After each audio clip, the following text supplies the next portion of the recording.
Thank you for joining this lesson, Mathematics Paper 1, number 11, on equations of straight lines.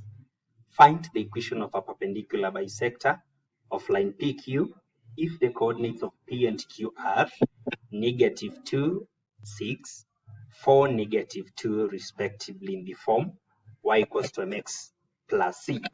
So let's work out this problem on equations of straight lines. We are talking about a perpendicular bisector. There are some things you should take very seriously.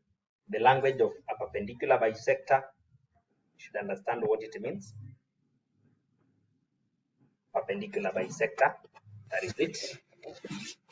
So let's first of all get the first gradient, the gradient of line PQ, whereby we need the change in y divided by the change in x. So the change in y is going to be the y coordinate here, -2, minus the y coordinate on the other part.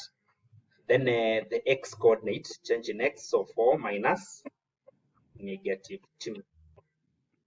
So this will be -8 out of +6, because this will be 4 plus 6, 4 plus 2 giving us a 6.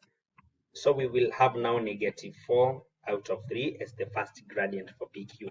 Now for the perpendicular bisector to PQ, should have a gradient such that gradient 1 times gradient 2 gives us -1. So the other gradient now, such that when the two are multiplied, give us -1, should be the reciprocal of the first gradient with the opposite sign. So the reciprocal of -4/3 is 3 out of 4, but now with a positive sign, such that when the two are multiplied, they give a -1. Therefore, now this is the gradient that we are going to express. But before we express it, we should know a point where the perpendicular bisector passes. So a perpendicular bisector divides a line into two equal parts. So the line segment PQ should be divided into two. That means we should calculate the coordinates of the midpoint. If we call it a midpoint N, for example, then we need the first coordinate of x plus the second coordinate of x divided by 2. Then the first y coordinate plus the second y coordinate also out of 2. This will give us the coordinates of the midpoint.